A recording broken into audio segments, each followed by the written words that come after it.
I am clear. I am clear. My heart is centered. My mind is intentionally free. The only person I can save is myself. The only person I can heal is myself. The only path I am responsible for is my own. I release the trauma and projections from those around me. It is my job to be the best and highest version of myself. That's it.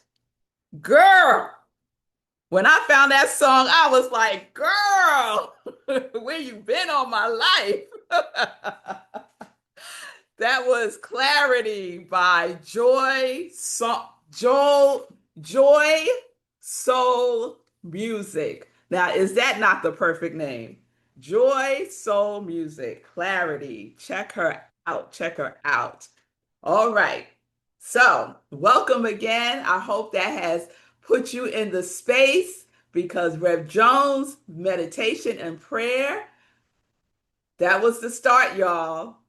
Clarity came in, and now we're ready to go. We are ready to go. So, welcome again to Rockland Centers for Spiritual Living, our community of love and joy. I am Rev Melissa, the spiritual leader here.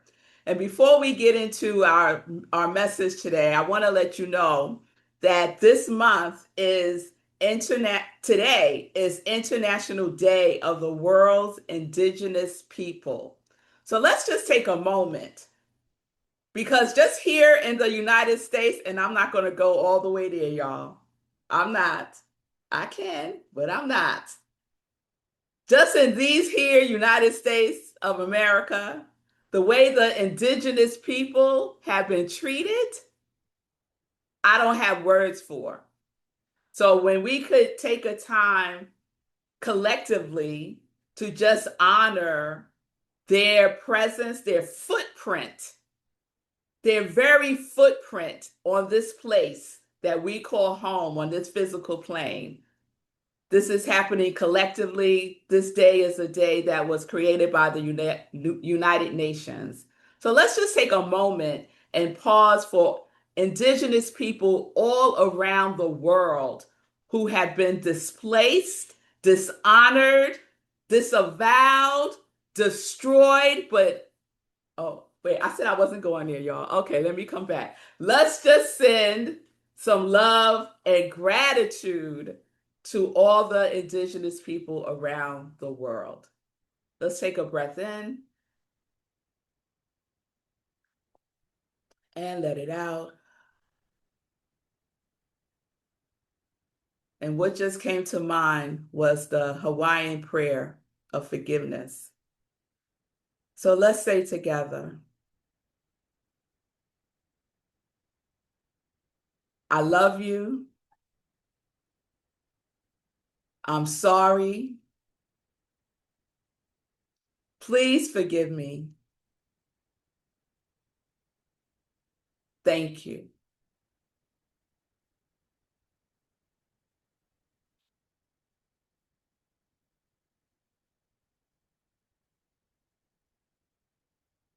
Thank you.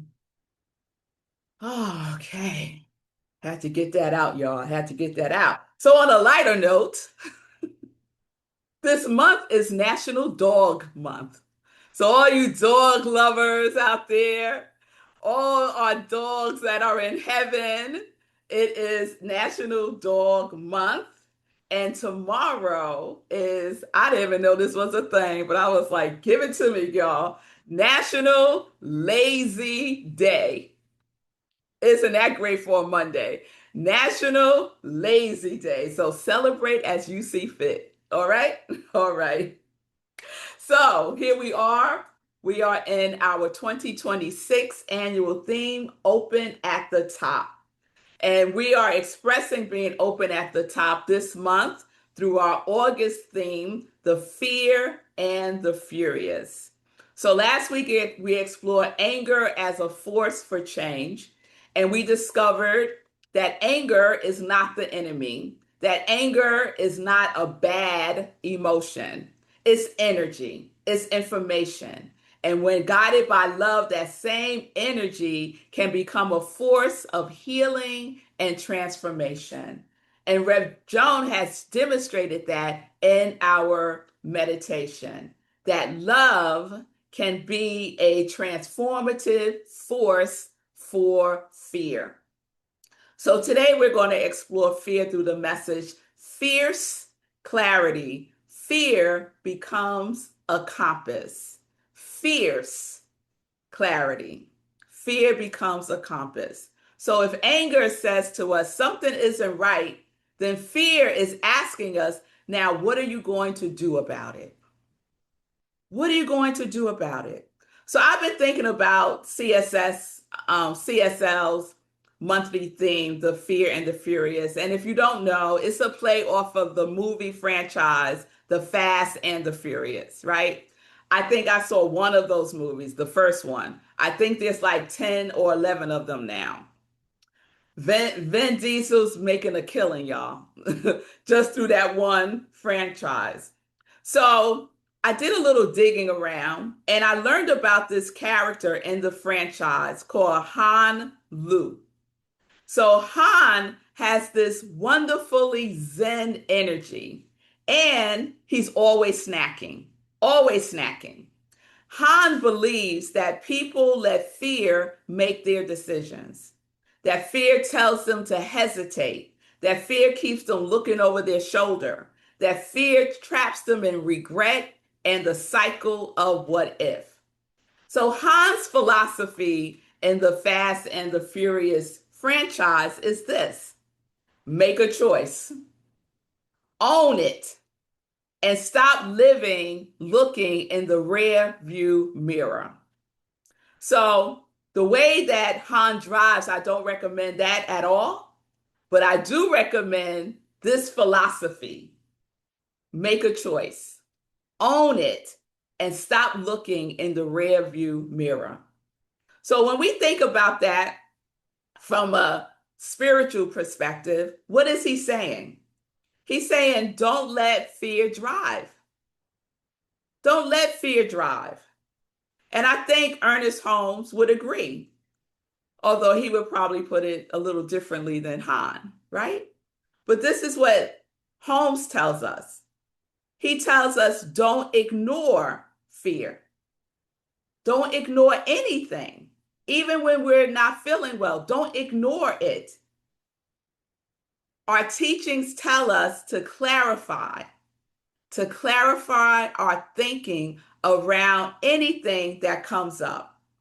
Our teachings tell us when our inner thought is clarified, when it knows the truth, our outer experience begins to reflect greater peace, poise, health, and happiness.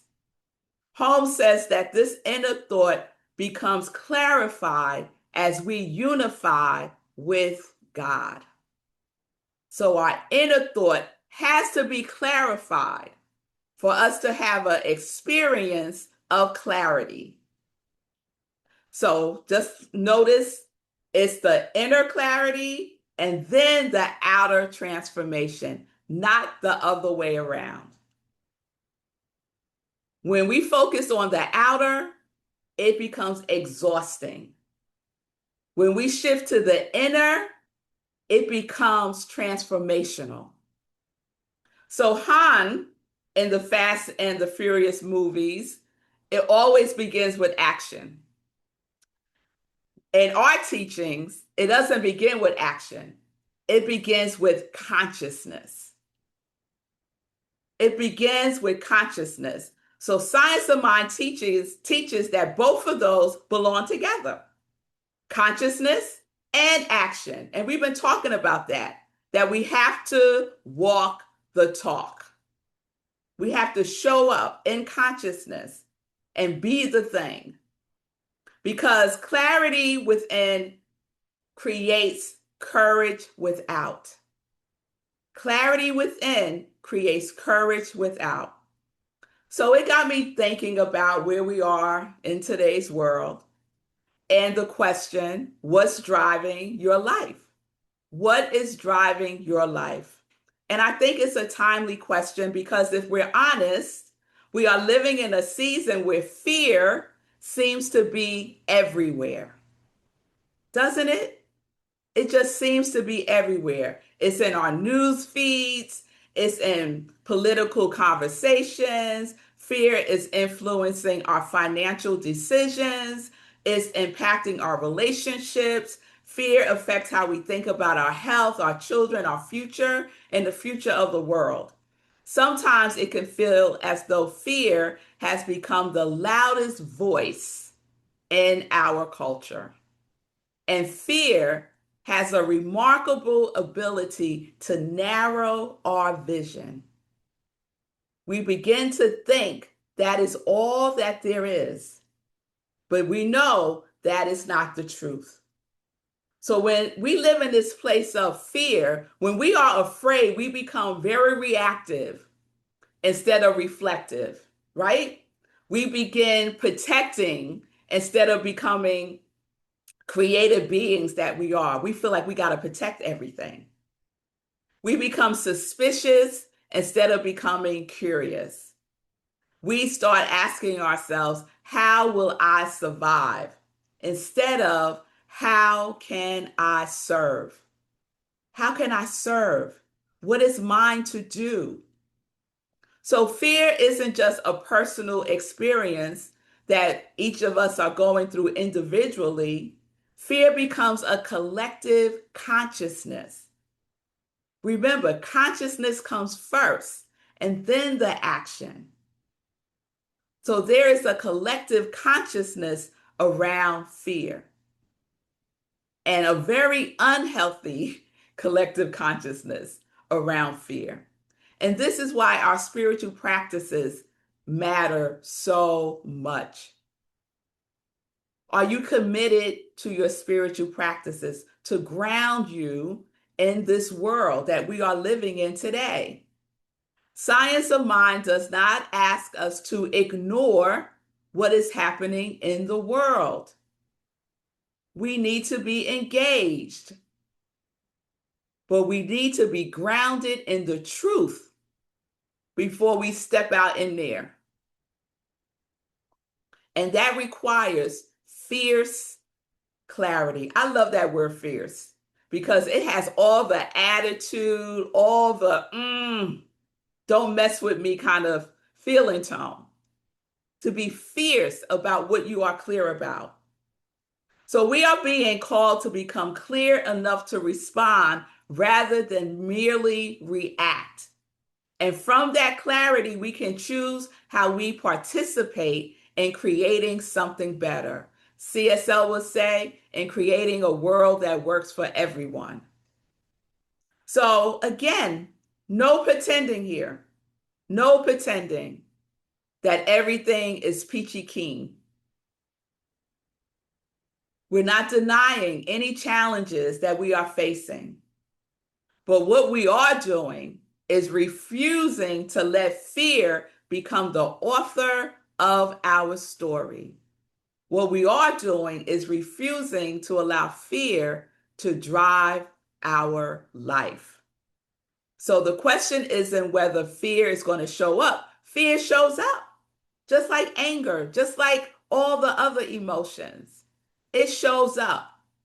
But what is it doing to our physical, our nervous system? How are we regulating ourselves? Our spiritual practices helps us to do that. The question is, who is driving your life? Who have you handed the keys over to? Have you handed the keys over to social media? Have you handed the keys over to the news? Have you handed the keys over to negativity, to hopelessness? Who is driving you?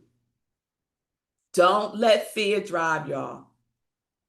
Being open at the top doesn't mean being open to every voice. We must have discernment about what we are allowing into our consciousness. That's what fierce reality, fierce clarity really is about. Learning to recognize the difference and choosing to let divine wisdom have the loudest voice in our lives. Holmes says this, and I love this in the Science of Mind book. He says, if you have a vague, subtle, unconscious fear, be quiet and ask yourself, who am I?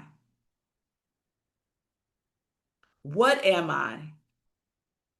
Who is speaking? And think right back to principle until your thought becomes perfectly clear again. I do that sometimes. When I find myself turned up and turned around, I'll say to myself, wait, who is that? Who is this? This is not the truth of who I am. Oh, I see you're visiting today. Okay. All right. Well, you can't stay. Let's go within. Join me and let us know the truth together. So that is a practice, asking ourselves, who am I? What am I? And whose voice is speaking? Is it divine wisdom or is it something else? That sounds like some love work there, y'all. Ah, yeah, I think that might be some love work.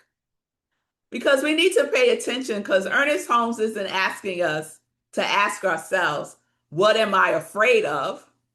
He said, ask yourself, who am I?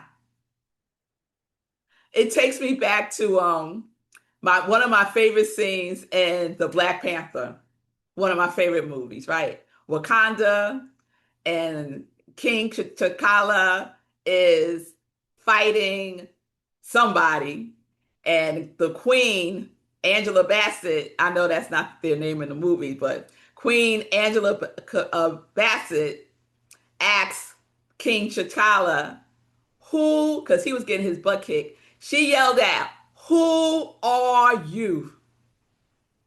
Who are you? And he remembered in that moment and he became fierce with the clarity of who he is. So, spirit speaks from the truth of who we are. That's how you know whose voice it is. Is it speaking from the truth of who you are? Because fear speaks from limitation and could be quite seductive. You're no Melody. She's quite seductive. She has all kinds of compliments for me. No, girl, just lay down. You don't have to go to the gym today.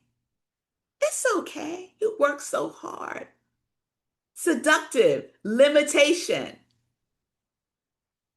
Divine wisdom doesn't speak to me that way. So we have to discern the difference. The other thing is we need to treat fear like a red light. Just stop. Just stop. Don't move. Just stop.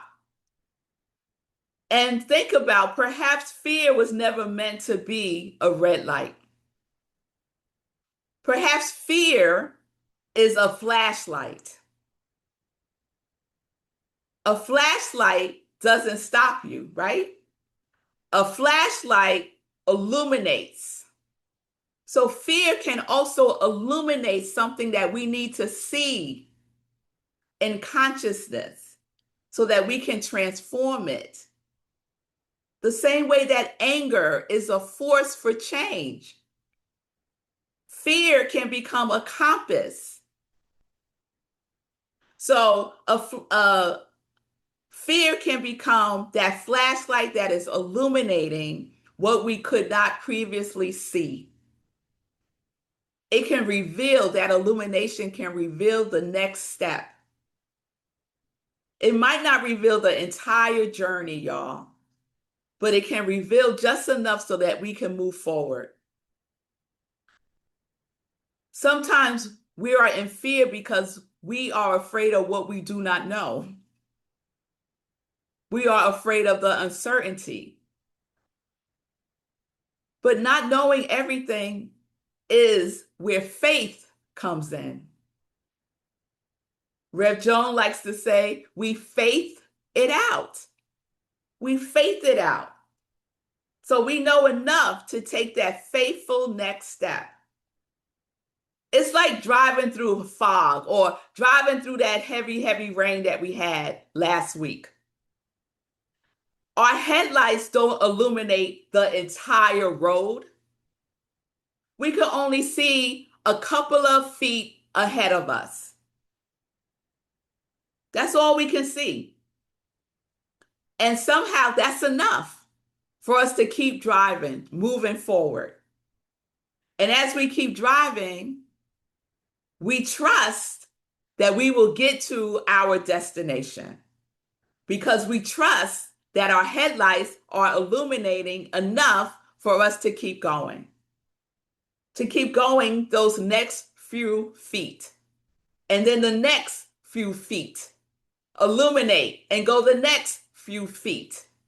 And before you know it, you are at your destination. That's faith, not certainty. Fear asks us, what if? But faith asks us, what is true? What is true? So clarity, we're talking about fierce clarity, is born the moment what if becomes what is true.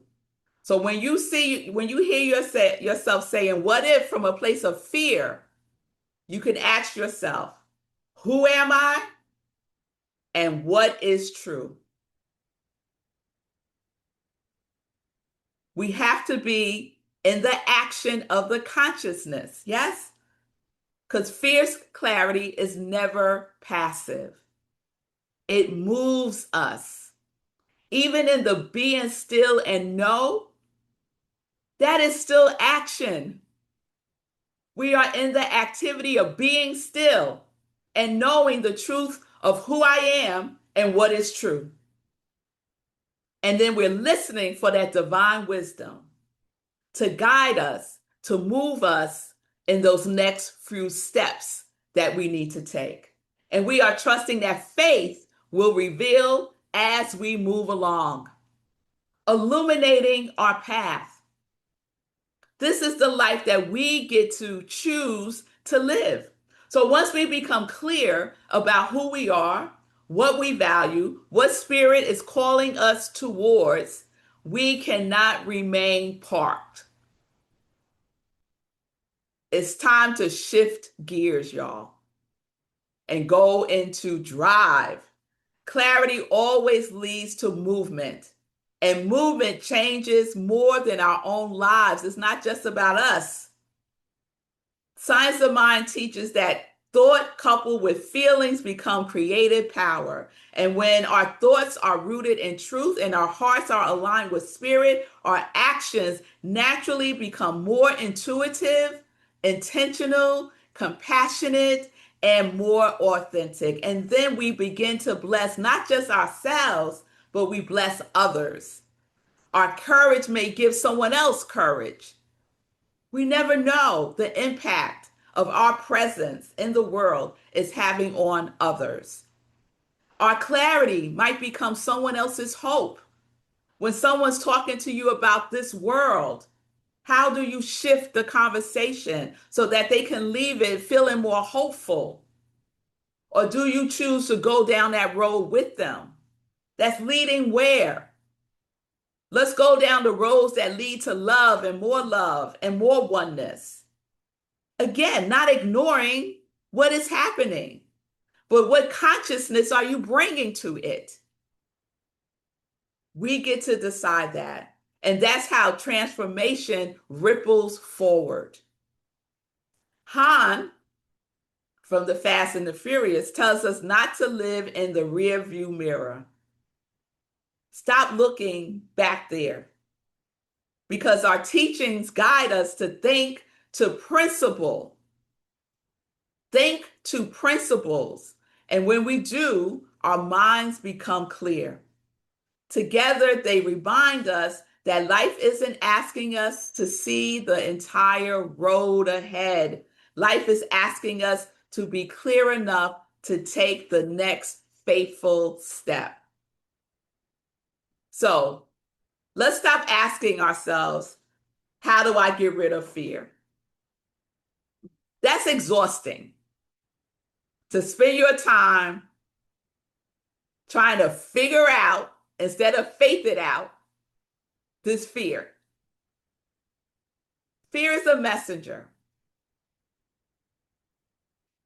What is fear illuminating is the question. Not how do I get rid of it? What does it want me to see? What truth is waiting to emerge? What courageous step is spirit inviting me to take? Fear is there to get our attention, and truth is there to give us direction. It is our compass. So when fear knocks on the door, make sure clarity is answering. Don't open the door until you're clear about who you are. What is the truth? Because fear does not have to stop us. It's our flashlight. I feel fear. Let me turn on the flashlight. What do I need to see? And I know that I am not in this alone, because spirit, God, love is my compass. So, as we move through this thing called life, what we're not doing, right? We already know we're not multitasking with God. And now we also know we're not letting fear drive us. We're not letting fear drive us. We're going to move fear to the passenger seat, let it buckle in, and then we're going to let spirit take the wheel. So we're trusting the light that is already within us. We don't have to go find it. It is within us. And we allow that light to become our fierce clarity. Fear is just there along for the ride. It ain't driving us. So let's get into some love work. So our love work is going to be guided by some inspirational journaling this month. So Reverend Joan already set us up beautifully. So is there something you feel fearful about doing, changing, releasing, beginning? Is there something that has stopped you? So you want to bring that up when you do your journaling. And a powerful process that we can do is to give fear a voice. Let it speak. What's the dialogue? What's the conversation? What does it want me to know? Instead of suppressing it, trying to silence it, making believe it ain't there, doing spiritual bypasses, get curious and just ask. Fear, what are you illuminating for me? What are you illuminating for me? What is it that I need to see that I haven't been seeing? You can ask, what truth is asking to become clearer? What do you need clarity about? What truth is asking to become clearer? And then the third question, because we said consciousness is first and then action. So what courageous step is spirit inviting me to take? And it could be an itsy bitsy teeny weeny step. What courageous step is Spirit inviting me to take? I'm going to say those three questions one more time. We ask, fear, what are you illuminating for me? The second question, what truth is asking to become clearer? And the action, what courageous step is Spirit inviting me to take? And then we listen. We listen. And whatever flows through, we capture it on the page, writing, not on a computer, with your hand.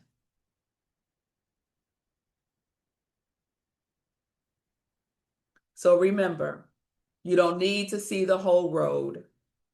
You only need enough light for that next faithful step. So let's take a breath in and let's know this in prayer. And this is what I know with fierce clarity. This is what I know. I know that there is one infinite presence, one divine intelligence, one light expressing through all life. I know that God is truth, wisdom, love, courage, and perfect clarity. I know that this presence is within me and within each one of us. I know that there is no place where God is not. Even in moments of uncertainty or fear, the light of Spirit remains constant, illuminating the way. And so I declare that fear does not drive my life.